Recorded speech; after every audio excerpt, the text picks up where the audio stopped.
everyone, and welcome to the One Stop Co-op Shop. This is Colin, and today we are going to do a playthrough of Dungeon Crusade. However, what you do in this game, if you would like, if you have the expansion, which I do, you get to actually play the Avalon board game first. And so I thought, let's start with the Avalon board game. We'll go through this adventure. And then after that, if you guys want to see how the main part of Dungeon Crusade plays, I'm going to get Bernd over here and play with me, because you have to control 6 characters. And me doing that by myself means there's going to be lots of errors. So having Bernd and I do it together, I think would be a lot better. But in this is essentially a choose your own adventure game. You're going to be moving across this map trying to find specific runes. When you're doing that, you're going to be using this party marker, and you're going to be moving across this beautifully looking map. I mean, look at this art. I love this art. I love this map and this board. It just immediately immerses me into the game, which is wonderful. Roger, the designer and the publisher, did a great job working on this board. So what I'm going to do here is we're going to do a quick setup for this is the Avalon board game. This is the part that you do before you actually move into the dungeon. You don't have to play this. You can actually go right into Dungeon Crusade, but he says for the most full experience, you do this first, and then this essentially unlocks the dungeon for you to go into. To set up the Avalon board game, all you need to do, this is very easy, let's go through it nice and quick. The first thing you'll need to do is grab this flag marker, and that's going to notate where you start. You always start in Hope's Reach. You're going to place one of these markers here to denote that that location has been explored. You'll understand how that works as we play. We also have over here in the far corner 6 of these rejuvenation potions, and if we perchance are able to survive this, if you can't, you actually should start over or just go right into the Dungeon Crusade. But if you do, you actually get to carry some of these over. They can help you restoring both your health and your essence. We also have all of the cards for all the different locations here. There are 3 different location sets. There's this tan color you can see here and here. We've got red over here and green over here. So I have 1 stack for each one of those. And these are what we're going to see when we're playing this specific game. Our goal in this game is to find these 3 runes. Once we do, we need to travel ourselves back over to Hope's Reach, and that means we can move on to the full Dungeon Crusade game. However, you can see I have them set in 3 different groupings. Each group, there's going to be 3 in each of the different colors. So you can see here there's going to be 3 that we're going to place in the red locations, 3 that are placed in the yellow locations, and 3 that are placed in the green locations. Although you have those blue runes, which are useless for finishing the game, you can use those to help you re-roll dice in this specific board game. You cannot carry this one over to the Dungeon Crusade. So what I'm going to do is I'm going to shuffle these up, and then what he suggests you to do, how to place them out, is I'm going to grab all of these adventure cards, I'm going to give them a shuffle, and then grab the bottom card on there. It's going to have a location. So let's say, for an example, for this one, it would be the Chapel Hill. That would mean we'd place the first one of these yellow ones or tan ones, in the Chapel Hill. I'm going to do that off camera. You don't have to watch me do that, but that's how you actually will place these runes on the board.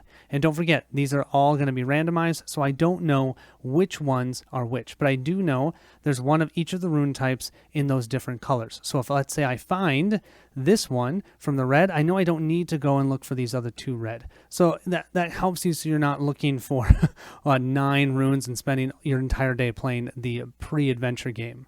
We've placed our runes onto the board. Now what you want to do when you start playing the game is you want to kind of figure out what route you want to go, because once you find all 3 of those runes, you want to head back to Hope's Reach. But if possible, you don't want to have to go into locations you've already explored, and you're going to see why as we go through the playthrough. Next, let's go ahead and set up our 6 heroes. So the base game comes with 6 heroes. You have to get the expansion to get a total of 12.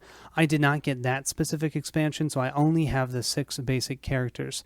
The only thing that you need to do when you set them up for the Avalon game is just set up their essence. So she's at 6, you set them at their max, and her health is at 9. You don't even have to worry about her starting item. She won't use that during this.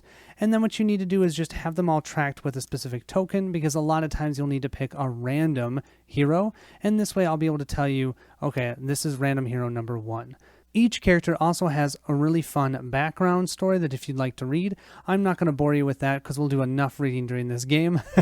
But if you want to read about them, they are here as well. Our second hero is Mahaliak. He's our barbarian. He'll be at number 2. Number 3 will be our knight Cedrin here. Our fourth hero will be our cleric. This is Faith. Hopefully she won't have to do too much healing in this game. I actually don't think during this specific board game she'll be able to heal, but when we start playing, hopefully I can get her some healing abilities. Number 5 is our wizard Zeke, and something I haven't been mentioning, but you need to make sure that when you grab these, you grab the level 1 version, not the level 2 or level 3. You'll know it's the level 1 by this icon on the top, and then as well, their stories on the back. If you grab the level 2 or level 3 of these, they will actually be back, they're front and back, level 2, level 3. So that's another good way to check. And last but not least, we do have our rogue. This is Palom.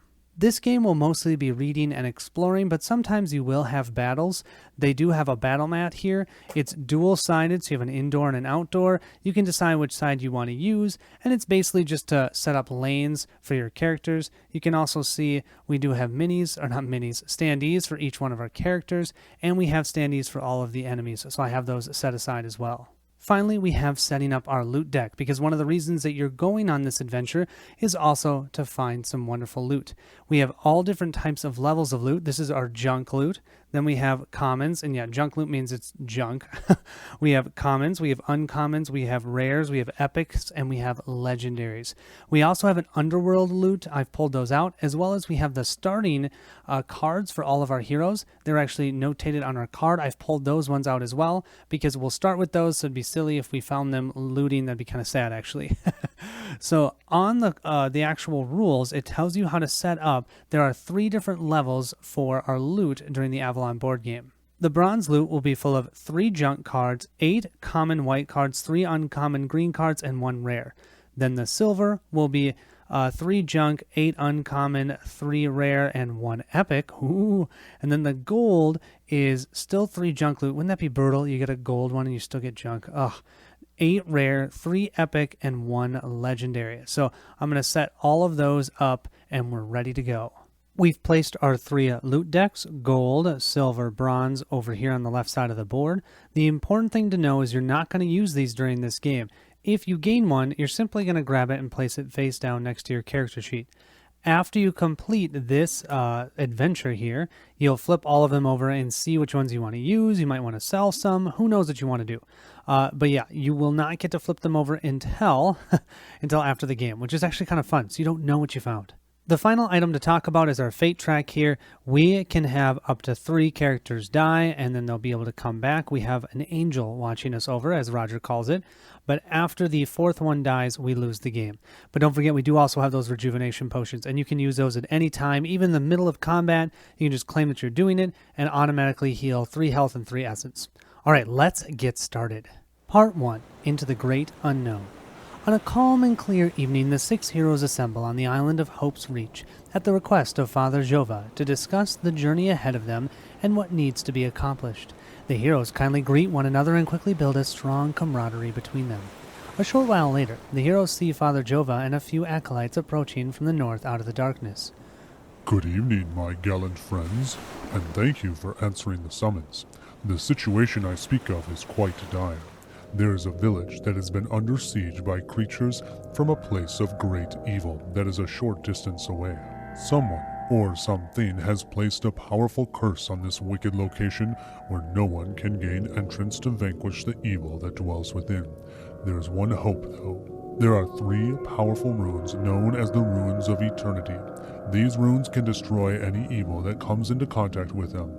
However, the runes have been lost now for many years. I implore you, my friends, to traverse the land of Avalon and reclaim those powerful runes. Shatter this dreadful curse so you may enter this evil place and vanquish what resides within. When you locate these runes, you must travel back to Hope's Reach, where I will be waiting. May Ashura watch over and bless you on your journey ahead. Well, there you have it. We now know what we're trying to do. So what we do for our turn is we simply can move to a new location. We can't stay where we are. We always have to move to a new location. But it can be one that we've explored before. However, it's more likely we'll have a bad event if we do so. So whenever you move, you can move across any of the white lines. You can't move across any of these green dots. So I can't move from Hope's Reach over here to the ancient ruins. I'd have to move first to the tower, and then I can move to the ancient ruins if I'd like. So you can only cross white lines. But let's first look to see what way we want to reveal these tokens. And what I'm thinking is maybe coming here, and if this is not the green one that we're looking for, we can come down here to check that green one, then come down over here to check this tan one, come across over here, maybe come up over here and these two, and then come across back over to Hope's Reach. I think that's the best bet. Our two options are the Dungeon of Ixtau or the Tower of Viticus. I have no idea. I like the idea of a tower over a dungeon, so let's go ahead and go to the tower. And the first thing that we're going to do now is roll a d12, and we roll a 5. The Tower of Viticus says, as evening draws in, the heroes take a small rest on the stone steps of the tower to relax and admire the view of Hope's Reach. Yep, we can see it looks beautiful. So now what I'm going to do is I'm going to place this card in the explored location of my board, and I'm going to place a red token denoting that I've explored this location. We'll place this here, and that's going to end our turn. So you're going to see that the lower we roll, there's bad events that happen. The higher we roll, the better things that happen. And if you roll in the middle, it's basically neutral. It's more just about experiencing the actual land and world that Roger has created.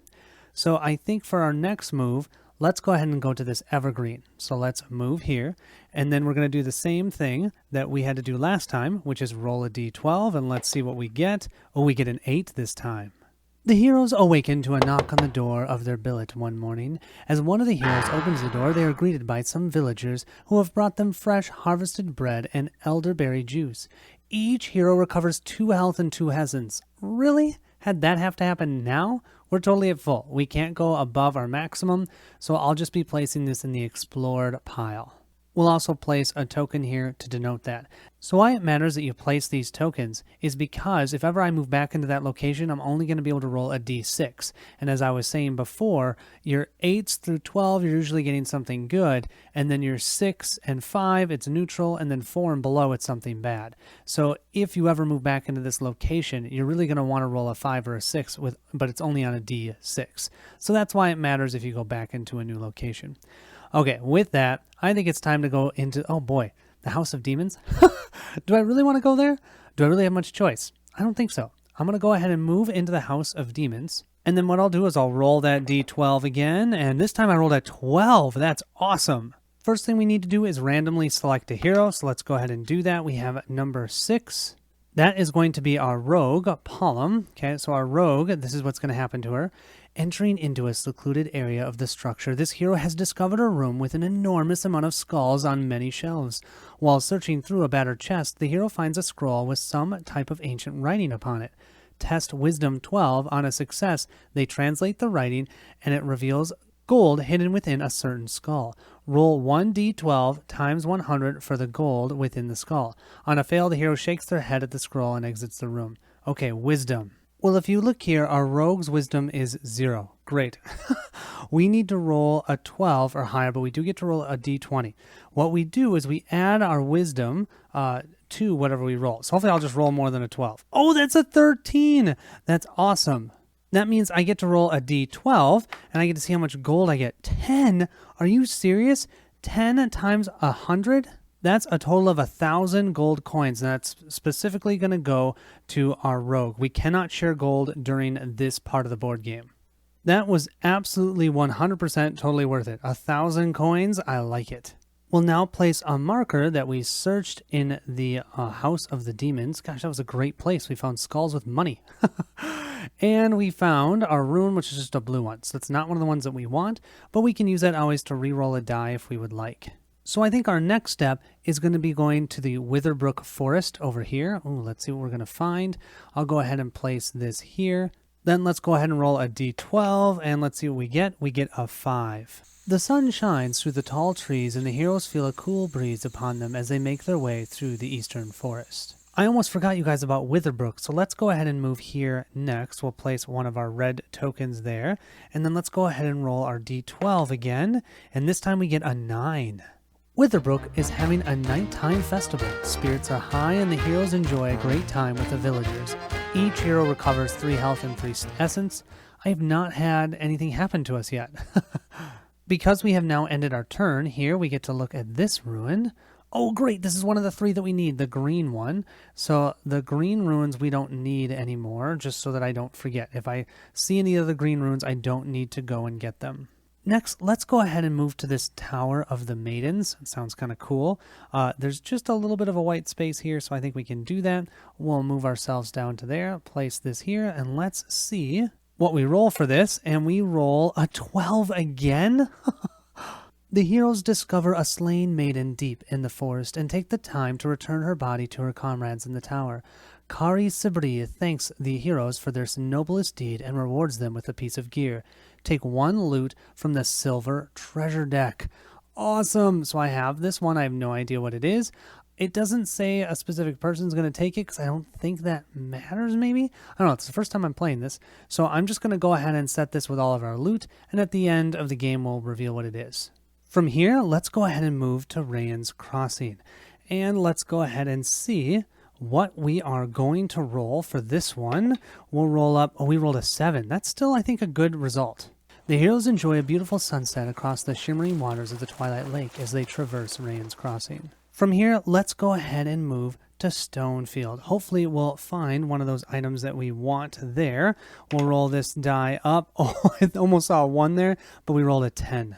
Let's go ahead and randomly select a hero. We rolled a 5 this time. That's going to be our wizard, I believe. And it states, one morning, Raven Clevin has asked this hero to accompany him to the east and search 4 caves within the crags as bandits may be hiding out in few of them. Roll 1d6 4 separate times and consult the results of what the hero finds within each cave. 1 is bones of an animal, 2, 3, a dead bandit, 4 through 6, gold. So we get to roll 1 4 times. That's kind of cool. So let's go ahead and do that. First roll, that's a 3. That's going to be a dead body. Number 2, that's a 1. That's going to be just a dead animal. Number 3, that's a 3. We need a 5 or a 6, right? Oh, a 4 through a 6. Come on. Oh my gosh. We didn't find anything. Seriously? That was a bummer. Well, we may not have found anything, but you know what we did find is this. Come on, be something good, be something good. Okay, it's just the blue one. That's okay. We've got 2 blue ones, and we have one of the runes that we need. After failing to find anything in those caves, let's go ahead and move to the tomb of Emperor Sylvain. Maybe we'll find something there. And the reason I'm going there is this location's impassable. I'm trying to look at this gem over here, so we're going to have to walk across this way before we decide exactly where we want to go. So let's go ahead now and roll a d12, and let's see what we get. We get an 11. As the heroes traverse northward through a series of chambers within the tomb, they come to a narrow stone stairway that descends into a small sepulchre. As they make their way down into the chamber, they realize they have discovered Emperor Sylvain's final resting place. A feeling of peace and tranquility overcomes them. Each hero rolls a 1d3. The result is health and essence restored. Well, none of us have taken any damage yet, which is kind of ridiculous, but it has to do with that awesome d12 I'm using, so we'll just continue on with our adventure. From here, I think the Temple of the Sun God looks pretty dang cool. Let's go ahead and check this out and see what we find. We'll roll that up. We got a 6 this time. Of course, I said all of that and I didn't even show it to you. Here's where we were. This is where we moved to. Sorry about that. So we moved over here to the Temple of the Sun God. Let's go ahead and check it out. The heroes take some time to rest in the sunlight in a beautiful atrium located within the center of the temple. Yeah, why the heck not? Why wouldn't you want to do that? Let's go to the Mirkwood next. Ooh, that sounds a little bit more scary, but maybe we'll find something good there. Who knows? So far, our travels have been pretty uneventful, which I'm not going to complain about. Oh no, I think that's going to change real quick. We rolled a 2 this time. In the dead of night, as the heroes are making their way to Mirkwood, they are ambushed by a highly skilled rogues associated with the Crimson Triad. Each hero must test their strength 14. On a success, the heroes overpower the rogues and subdue them. On a fail, they're knocked unconscious. Roll 1d6 and 1d3. The result of the d6 is gold times 100 that has been stolen from them. Okay, so the only one that would have to do that would be the rogue if she fails.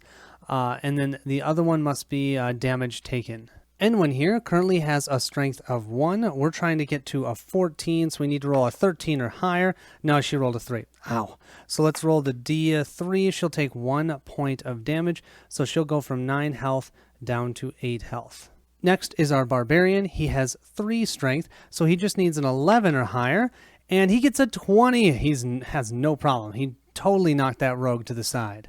Next is our warrior. He has a 2, so he needs a 12 or higher, and he rolls a 5. He has no gold, so let's just see about damage. He just takes 1 point of damage. That'll move him from 10 health down to 9 health. Our cleric has 1 strength, so we're looking at a 13 or higher. She got a 19, no problem. Our wizard here gets a +0, so he needs a natural 14 or higher to save. He rolls a 3. Yeah, he's going to take some damage. Oh, how about 3 damage? And he only has 8 health, so 3 damage, 7, 6, 5. He'll go down to 5 health. Last one to go is our rogue. She has a 1 for her strength. We'll roll up. She got a 13 plus 1 is 14. The rogues almost outrogued her, but she was able to fend them off, no problem. So she gets to keep her 1,000 gold. Well, I think we want to get out of the Mirkwood. Sounds too much like Lord of the Rings anyways. Let's see. Do we want to go to the Dungeon of the 13 Moons or the Cavern of the Lost Souls? Yeah, both of those sound terrible. Let's do the dungeon. Maybe we'll find something good in the dungeon. So let's go there. We'll place one of these markers, and then let's go ahead and roll our d20, and we get a 5. Yeah, we'll take that. The heroes have discovered an archaic library in the westernmost area of the dungeon. As they rest for a few moments, they see many rats climbing over the many various books lined on the shelves. Ugh. Now we can finally move to the Vile Tower. Yes, we can see if this is the ruin that we want. But first, we have to see what we have as an encounter. Let's roll this up. We got a 2. I think it's a good time to use it. We're going to use one of our blue crystals here. I'll discard it so we can re-roll that die. And we rolled a 5. Well, at least nothing bad's going to happen then. As the heroes reach the second floor of the tower, they discover a chamber full of various occult-related articles and many shelves of archaic books and dusty potions. But fortunately, no bad encounter. Thank goodness. What do you say now we flip this over? Come on, no, it's just a blue one. Bummer. So we've still only found one of the gems that we need. The rune, we've got the green one. We need to find the other 2. The nice thing is we can skip this whole terrible looking area over here because there's no gems over here. So instead, I think we're just going to move ourselves over here to Chapel Hill. Let's see what type of encounter we're going to have here. We'll roll this up. A 4. I think it's usually 5 through a 7. So let's go ahead and reuse one of these. We still have 1 left. And let's re-roll that die. Come on, don't be a 4. Don't be a 4. An 11, that's way, way better. So we have here, we need to randomly select a hero. So let's roll up our die. We rolled a 3. That's going to be our warrior. One afternoon, as our warrior is looking at a gem they have found in their adventures, it catches the eye of an enchanter by the name of Solomon Byrne, who lives in the village. He explains that he would like the stone to enchant a ring he's working on. The hero agrees to sell it to him. Roll 1d6 times 100 for the amount of gold. The result is what Solomon gives you for the gem. 1d6? Heck yeah, so let's give that a roll quick. Seriously? A 1, so he gets 100 gold. It really actually wasn't that helpful or useful to him. Well, after doing a terrible job bartering, we must not have used our rogue's expertise for that. We're going to move to the Tomb of the Undead. Doesn't that place sound wonderful? Let's go ahead and see what we find there. We'll roll up, and we rolled, it was almost a 12, but it's an 8. We have here randomly select a hero. We will roll number 3. It's our warrior again. Entering into the dark, sludge-filled putrid tomb, our warrior has discovered a skeleton propped in the corner of an eastern chamber, clutching a small eroded wooden box. Upon opening the chest, the hero discovers 1d3 times 100 gold. Okay, let's roll our d3 times 100. Let's see, 2. Awesome. We just found 200 gold, so he had 100 for selling, and then 200 now that he found from a skeleton. He got more from the skeleton than he did from selling that gem. Well, our warrior has been having all the fun. Let's see if someone else can have some fun. We'll go to the Castle Blackwood here. Let's go ahead and roll up our d12 and see what we get. We got a 1. Well, that sounds terrible, but I might actually leave it just so I can show you guys what a terrible result is. Normally what I could do is re-roll it with one of these, but let's go ahead and see what it is. Oh no, we have a battle. I was actually kind of hoping for this so I can show you a battle. As the heroes enter into the dark and soggy, somber forest to look for an entrance into the castle, they become surrounded by 3 Blackwood Prowlers and 3 Shadow Dwellers. Wait a second, why did I do this? Give each hero 1d6. Both the Blackwood Prowlers and Shadow Dwellers have 2 health and a toughness of 4. Assign 1d12 to each creature, no matter which. Each round of combat, a hero rolls 1d6. If the result is equal to or exceeds the creature's toughness, deal 1 damage. If the result is lower, the hero takes 1 damage. Here we have our first simple battle within Avalon. So normally you would have weapons and you'd be using them and they might use your stats, and I don't even know how all of it works in the actual game. I haven't played it yet. But here, very simple. What I'm going to do is I'm going to start with that front row. You can see our front row here is attacking these enemies, and our back row is attacking the enemies over here. I have the front enemies as the prowlers and the back ones as the shadow dwellers. I'm not even sure if those are the right ones. We're just going to go with it. The 2 health here denotes how much health they have. What I'm going to do is I'm going to roll a red die for our archer here. I will roll a green die for our barbarian, and I will roll a blue die over here for our warrior. And I'm going to roll those up, and we're going to resolve the front row until they're all complete, and then we'll do the back row. What we're looking for is 4 and higher. Come on, guys, 4 and higher. Oh, 2 out of the 3. So that means our archer took 1 point of damage off. That means our warrior also did. No, actually, that was our barbarian. Unfortunately, our warrior takes a point of damage. He'll go from 9 health down to 8 health. All right, let's keep it going. So we'll pick up our dice and roll them again. Come on, 4s or higher. Okay, only 1 4. Our archer actually totally took out her enemy, no problem. She must have taken him out before he even saw her. But both the warrior and the barbarian are going to take a point of damage. Our warrior is going to go down to 7, and our barbarian is going to go down to 11. This now means we only need to roll a green and a blue die. Still looking for 4s or higher. Beautiful. They both got it. Our barbarian was able to take out his green enemy, and now our warrior has 1 point of damage taken off. Let's go ahead and do his blue die, see if we can finish him off. No! Oh, our warrior is going to go down to 6 health. Let's try it again. Oh, no, he's down to 5 health. Let's try it again. There we go. Okay, he got hammered, you guys, but he finally took this guy out. Now we're going to do the same thing for our cleric, our wizard, and our rogue. Let's roll them up. Oh, we've got a 5, 4, and a 5. Beautiful. Our back row was more prepared. They were able to take out 1 damage each, no problem. Let's go ahead and pick up our dice again. I need everything above a 4 here. Oh, only our green one. That would be our wizard, who, by the way, is down at 4 health. Let's knock him down to 3, but our other 2 were able to take out their shadow dwellers, no problem. And now we just need to roll the green die, hoping for a 4 or higher. Come on, there's a 5. Our wizard takes out that final enemy. So that's how combat works in the Avalon board game. Very simple. Love it. Our warrior may need some healing, and our wizard soon. We might need to use some of those potions. But in the meantime, let's get out of that area and let's check out the lair of Abin.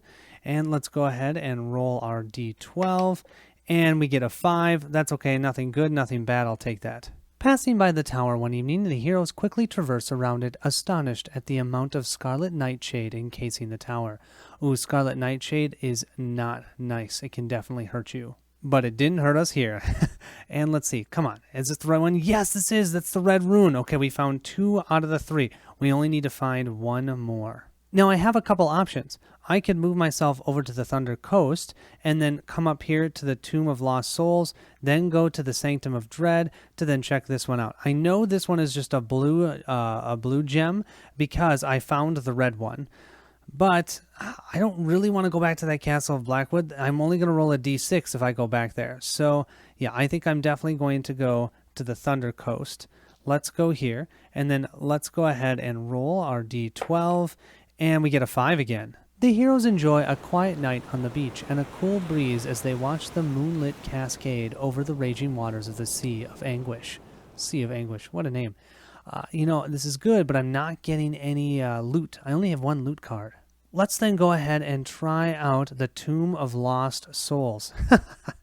That sounds like a really nice place to visit, right? Come on, 11 or 12. That's an 11! Beautiful! One of the heroes discovers a chamber within the tomb with archaic etching of 10 ghostly images on the western wall.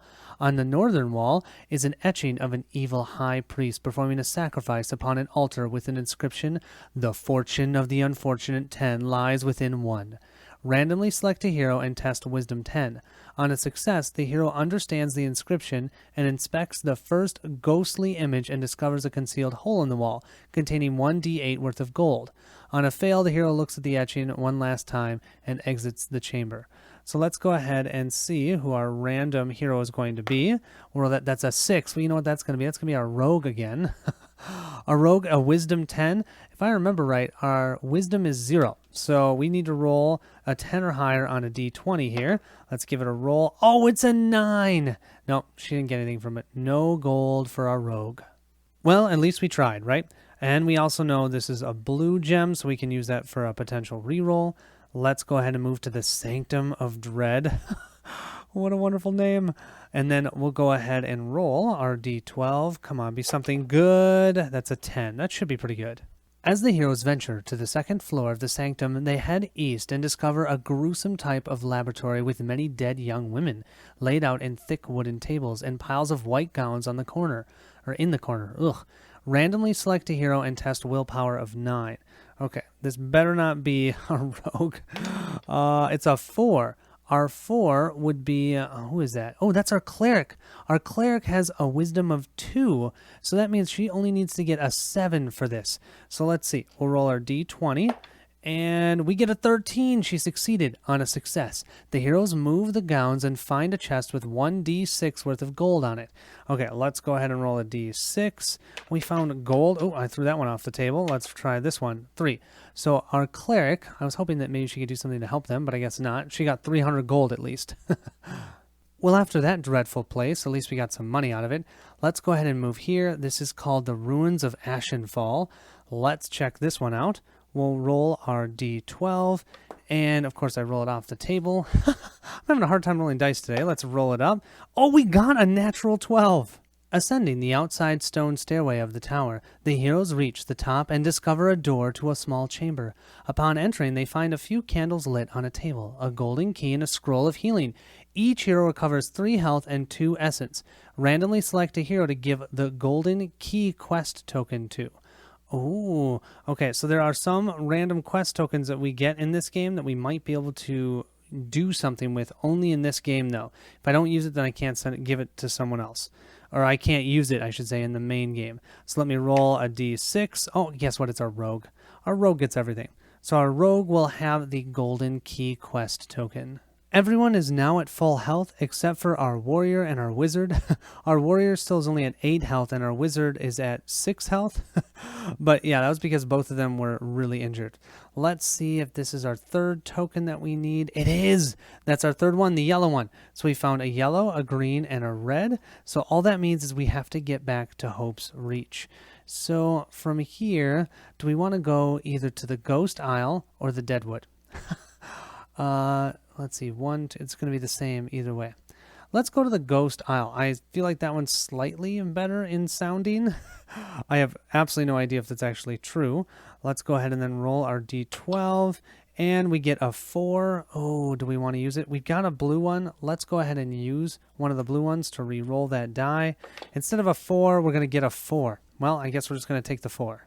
As the night closes in on the bleak isle, the fog grows much thicker, making it hard for the heroes to keep the direction they are heading. As the fog lifts, the heroes find themselves in the graveyard that belonged to the Razed village, or raised village, of Aramor.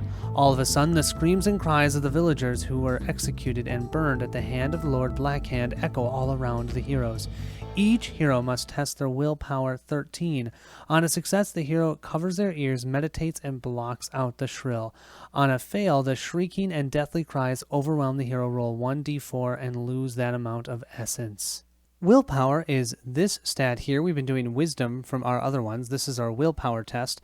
So we're going to add 2 to this die roll. I'm going to have us each do them individually. I think that's probably the easiest way of doing this. And we do get to roll a d20.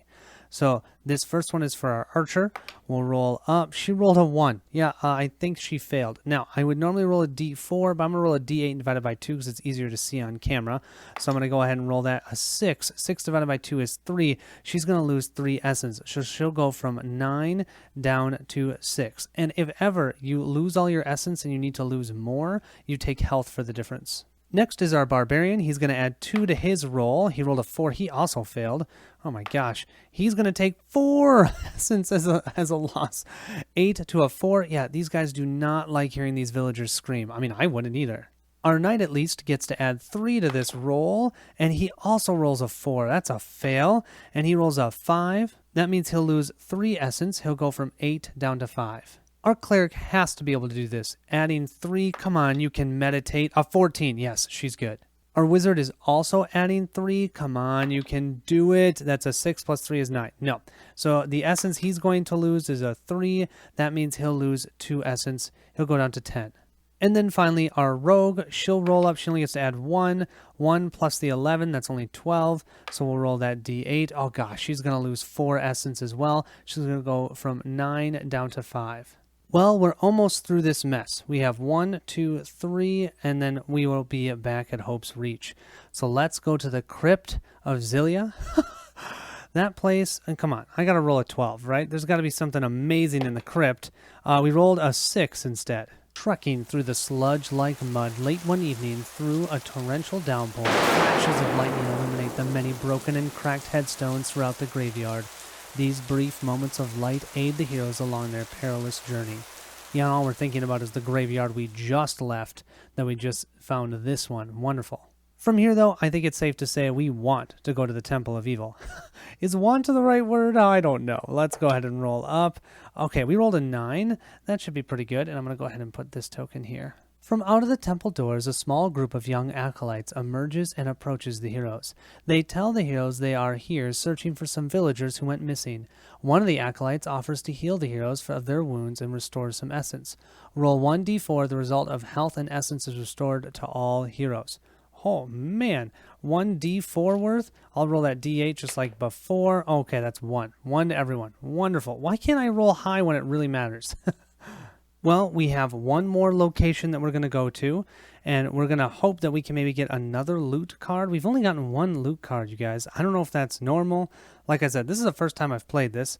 Let's roll our die. We rolled a 10. I'm going to take that as a 10, because maybe we'll get some loot.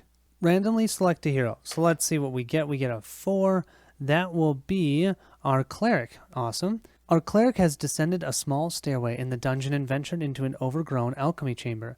Upon a shelf against the eastern wall, they discover 1d3 worth times 100 gold and a rejuvenation potion. Oh, we get another one? I don't know. I think the max we can have is 6. Yeah, let me know in the comments if that's true, because we haven't even used one. But let's go ahead and roll our d3 and see what we get. Oh, a 3. She just found 300 more gold. Wow, she's got 600 gold and a rejuvenation potion, but still no loot. And to finish off the game, let's go ahead and just move into Hope's Reach. Well, and unfortunately, you guys, I was supposed to read this part 2 right as we were leaving. I thought we were supposed to read this when we came back to it. So I'll let you read that on your own. The thing that we got was 1 loot card. Just 1. I was hoping for some more. We have the Staff of Moon Fury, plus 2 damage. Oh, it's T2. So I believe that means that I can't use that until we're at level 2. But that looks cool. It's got plus 2 damage. It looks like it gives you plus 1 to a specific type of an attack. I have no idea what this means. I've got to look that up. Well, there you have it. That was the Avalon board game. That was in preparation to actually play Dungeon Crusade. We've got our heroes. Some of them have some money. All of them, I think, are fully healed. Well, except for our warrior and our wizard each took 1 damage. And all of us are a little low on essence, but that's okay. But yeah, that was a lot of fun. I love how quick it is, and you get a little bit of the backstory of the area, and now we have the runes that we need to be able to go into the dungeon. Oh, I'm kind of excited. I did have those 2 quest tokens, and I need to look up what that does. I'm not entirely sure. Maybe that means if we do the Dungeon Crusade playthrough, we can pick those as specific quests. I don't know. Let me know in the comments. Also, let me know in the comments if you want me to play the full version of the game. That one you're actually dungeon delving instead of being on this overboard map. Yeah, I'm just curious. If there's enough interest, I'll try and figure out how to play it.